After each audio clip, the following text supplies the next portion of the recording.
नमस्कार साथियों, स्वागत है आप सभी का आज के इस नई वीडियो में। तो साथियों, आप सभी जितने भी यूपी टेट के छात्र हैं, आप सभी की फाइनल आंसर की तो आ गई, लेकिन आप सभी के जो मार्क्स हैं वो भी कम कर दिए गए। तो बहुत सारे छात्रों के मेरे पास कमेंट आए हैं कि सर मेरे जो नंबर हैं वो कम हो गए हैं, पहले से कम हो गए हैं। पहले मेरा इतना नंबर था, अब मेरा इतना नंबर हो गया। बहुत से छात्रों के 90 नंबर थे, कट के 89 हो गए। अब साथियों, एक बड़ा रीजन है इसके पीछे, एक मुख्य रीजन है जिसके कारण आप सभी के जो मार्क्स हैं वो कटे हैं। अब क्या वो रीजन है मैं आपको बता देता हूं। आपकी आंसर की में इस बार फेरबदल हुआ है, वो भी बहुत बड़ा फेरबदल हुआ है जो कि नहीं होना था। अब क्या हुआ है, क्या फेरबदल हुआ है, ये सारी बातें मैं आपको दिखाऊंगा, ये सारी बातें मैं आपको बताऊंगा। उसके पहले आप सभी अगर चैनल को सब्सक्राइब नहीं किए हैं तो चैनल को सब्सक्राइब करके बेल आइकन को प्रेस कर लीजिए। अब साथियों, मैं आपको दिखाता हूं कि क्या कुछ चेंजेस हुए हैं आपकी आंसर की में। के सामने आकर खुलकर आ गया होगा आपका जो क्वेश्चन पेपर है, ये टेट का क्वेश्चन पेपर है।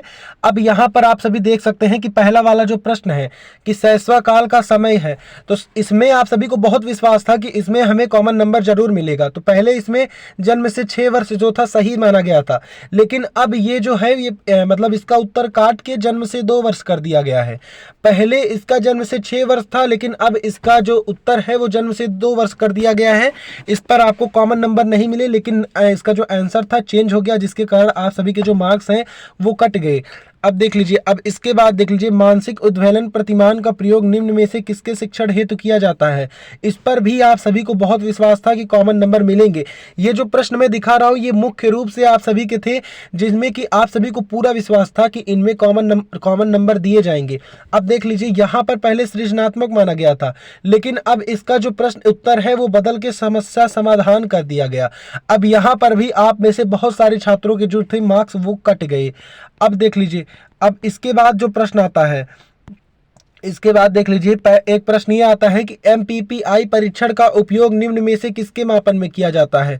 अब यहाँ पर तो आपको स्टार दे दिया गया है, स्टार का मतलब यहाँ पर आपको कॉमन नंबर दे दिया गया है। लेकिन अब इसके बाद वाला जो प्रश्न है कि अधिगम हेतु निम्न में से क्या सर्वाधिक आवश्यक है।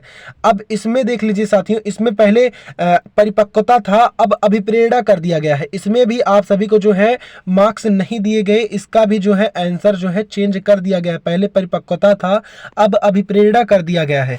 तो इस प्रकार से साथियों बहुत ऐसे प्रश्न हैं जिनके आंसर ही चेंज कर दिए गए हैं, जिन पर ज़्यादा आपत्तियां गई थी उनके आंसर ही चेंज कर दिए गए। मैंने आपसे शुरू में भी बोला था कि आपको PNP जो है कम से कम मार्क्स देने की कोशिश करेगा, तो साथियों वही बिल्कुल हुआ है। मैंने ये भी कहा था इन सभी प्रश्नों पर, मैंने हालांकि इस पर कहा था कि कॉमन नंबर मिलेंगे, और लेकिन 23 वाले इस प्रश्न पर भी मैंने कहा था कि कॉमन अंक इस बार देखने को मिलेंगे। लेकिन साथियों मैं सच बताऊं तो मुझे भी इतनी आशा नहीं थी कि इतने कम कॉमन अंक इस प्रकार से देखने को मिलेंगे। मैं 2 से 3 नंबर बोल रहा था, लेकिन मुझे भी आशा थी कि 3 से 4 नंबर कम से कम मिलने ही वाले हैं।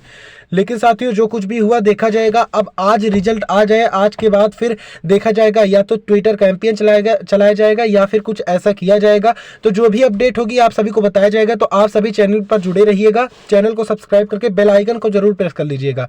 तो जय हिंद, नमस्कार।